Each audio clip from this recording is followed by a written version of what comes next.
ನಮಸ್ತೆ. ಭಾಸ್ಕರ್, ಸುತ್ತೂರು SFCS ಅಧ್ಯಕ್ಷರು.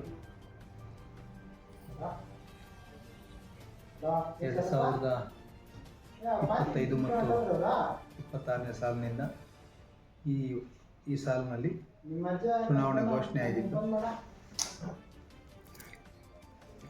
28 ಮತ್ತು 29 ನಾಮಿನೇಷನ್ ಇದೆ. 30ನೇ ತಾರೀಕು ಸ್ಕ್ರೂಟಿನಿ ಇದೆ.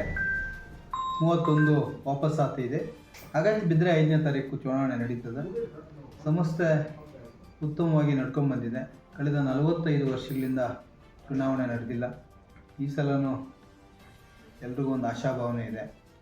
ಅದೇ ರೀತಿ ಏನೋ ಒಂದು ಒಳ್ಳೆಯ ಸಂಪ್ರದಾಯ ಇದೆ. ಸತ್ಸಂಪ್ರದಾಯನ ಸುತ್ತೂರು ಹೋಬಳಿಯ ಎಲ್ಲ ಷೇರುದಾರರು ಮುಂದುವರಿಸ್ತಾರೆ ಅನ್ನುವಂಥ ಒಂದು ಆಶಾಭಾವನೆ ಇಟ್ಕೊಂಡು ನಾವು ನಡೆಸ್ತಾ ಇದ್ದೀವಿ. ಬಹುಶಃ ಈ ಸಲ ಕೂಡ ಮತ್ತೆ ಎಲ್ಲರೂ ಕೂಡ ಒಂದು ಒಮ್ಮತವಾಗಿ ಎಲ್ಲ ಮುಖಂಡರುಗಳು ಸೇರಿ ಒಂದು ಒಮ್ಮತವಾದ ತೀರ್ಮಾನ ತಗೊಳ್ತಾರೆ ಅಂತ ಒಂದು ಆಶಾಭಾವನೆಯಿಂದ ನಾವೆಲ್ಲ ಇದ್ದೀವಿ ಸರ್.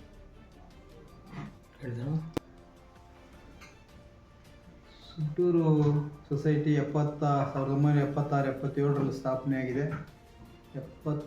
ಅಂದಿನಿಂದ ಒಮ್ಮೆ ಮಾತ್ರ ಚುನಾವಣೆ ಆಗಿದೆ. ಅವತ್ತಿಂದ ಇವತ್ತುವರೆಗೂ ಚುನಾವಣೆ ನಡೆದಿಲ್ಲ.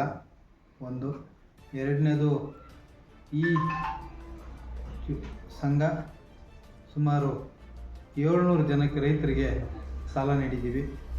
ಸುಮಾರು 380 ಸ್ವಸಹಾಯ ಸಂಘಗಳಿಗೆ ಸುಮಾರು 4,500 ಜನಕ್ಕೆ ನಾವು ಸ್ವಸಹಾಯ ಸಂಘಗಳ ಸ್ತ್ರೀಶಕ್ತಿ ಸಾಲ ಕೊಟ್ಟಿದ್ದೀವಿ. ಉತ್ತಮವಾದ ರಿಕವರಿ ಇದೆ. ಒಟ್ಟು 28 ಕೋಟಿ ಸಾಲ ಕೊಟ್ಟಿದ್ದೀವಿ. ಉತ್ತಮವಾದ ರಿಕವರಿ ಇದೆ. ಸುಮಾರು 97-98% ರಿಕವರಿ ಇರೋದ್ರಿಂದ ಸಂಘ ಆರೋಗ್ಯಕರವಾಗಿದೆ, ಉತ್ತಮವಾದ ಬೆಳವಣಿಗೆಯಲ್ಲಿದೆ. ಇದಕ್ಕೆ ಎಲ್ಲ ಹೋಬಳಿಯ ಜನತೆಗೆ ಹಾಗೂ ನಮ್ಮ ಸಹಕಾರ ಕೊಟ್ಟಂಥ ಆಡಳಿತ ಮಂಡಳಿಗೆ ಎಲ್ರಿಗೂ ಕೂಡ ನಾವು ವಂದನೆಗಳನ್ನು